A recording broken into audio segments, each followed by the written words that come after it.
नागालैंड की घटना और उपेंद्र कुशवाहा को मिली सुरक्षा ने बिहार की सियासत को गर्म कर दिया है। अलग अलग नज़रिए से तस्वीरों को देखी जा रही है। हमारे साथ मदन मोहन झा हैं, कांग्रेस के वरिष्ठ नेता हैं, पूर्व अध्यक्ष हैं। सर, किस तरह से देखते हैं नागालैंड की जो घटना हुई उसको, किस तरह से आप देखते हैं? तो ये घटना तो बीजेपी के लिए कोई नई नहीं है। उन्होंने पहले भी उस सब स्टेट में जीते हुए प्रतिनिधि को विभिन्न विभिन्न तरीके से इस्तेमाल करके अपने दल में मिलाए हैं। उसी की पुनरावृत्ति हुई है। मैं समझता हूँ यह लोकतंत्र के लिए उचित नहीं है, लेकिन वो लोग तो करते हैं।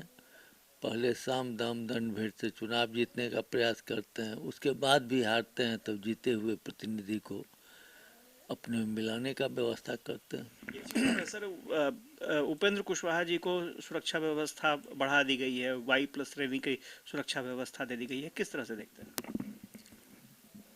उनको Y+ सुरक्षा मिली है, ये जानकारी तो आज ही आप लोग के थ्रू मिला है।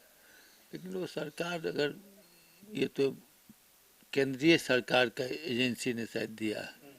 केंद्रीय सरकार जहाँ चाहती है जो इनको मिलना चाहिए, इस आदमी का उपयोग हम अपने पक्ष में करना चाहिए, तो उसको देती है, दी है इनको भी। लेकिन एक चीज ये भी कहा जा रहा है सर, जो नागालैंड की घटना हुई या फिर उपेंद्र कुशवाहा का जो मामला है वो सब सपोर्ट कर रहे हैं, समर्थन दे रहे हैं। तो ये कहा जा रहा है कि बीजेपी की पॉपुलैरिटी बढ़ रही है, लोग बीजेपी के समर्थन में चुनाव से पहले ही आने लगे हैं। अगर पॉपुलैरिटी बढ़ रही है, उनकी पार्टी इतनी मजबूत है, तो दूसरे को क्यों मिलाते हैं? अगर मान लीजिए आज अपने हम कुछ सक्षम हैं, चाहे सरकार बनाने में हो, चाहे बिहार में चुनाव जीतने में सक्षम हो, तो दूसरे आदमी का सहारा क्यों ले रहे हैं? कमज़ोर उनको कहीं न कहीं इस स्थिति का आभास है जो हम कमज़ोर पड़ रहे हैं, इसलिए न लोगों को मिला रहे हैं। एक चीज और है सर कि बिहार में शराबबंदी कानून लागू है, छत्तीसगढ़ से अधिकारियों की और वहाँ के मंत्रियों की टीम आई है सर, वो यहाँ समीक्षा करेगी। क्या मकसद है सर?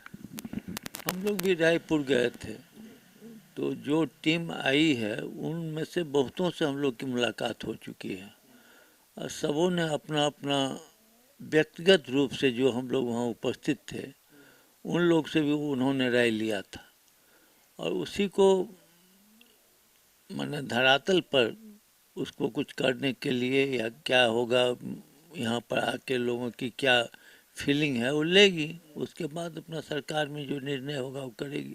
सर, बीजेपी का कहना है कि कांग्रेस ने पहले क्यों नहीं शराबबंदी पूरे देश में की, और अगर कांग्रेस को लागू ही करना है तो राजस्थान में लागू करे, वहाँ उसकी उसकी सरकार है, तो अपने स्टेट में कांग्रेस पहले लागू करके दिखाए। ये सिर्फ आई वॉश है और कुछ नहीं है।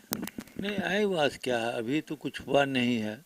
अब किस परिस्थिति में वहाँ शराबबंदी की बात चल रही है, सर्वे कराना क्या बुरी बात है? अगर उनको लगेगा ये बिहार में इस बात से फ़ायदा है, जबकि हम लोग ने कहा है, मैं व्यक्तिगत रूप से कहा हूँ कि इससे बहुत फ़ायदा है, तो अगर मतलब उनको लगेगा कि बिहार को इससे फ़ायदा हुआ तो छत्तीसगढ़ में लागू करेंगे।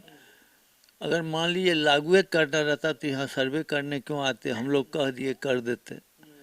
तो यहाँ के व्यक्तिगत जानकारी लेंगे, फिर वहाँ के अफसर भी हैं, उसको सब देख करके निर्णय लेंगे, और तब वहाँ सरकार करेगी, जिस तरह से हिसाब होगा वो करेगी।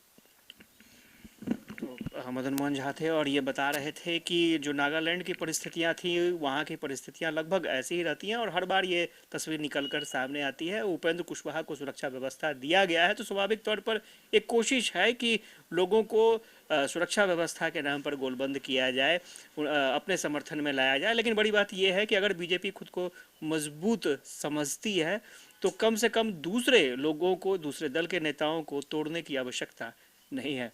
कैमरा पर्सन फिरोज के साथ आशुतोष चंद्रा, कशिश न्यूज, पटना।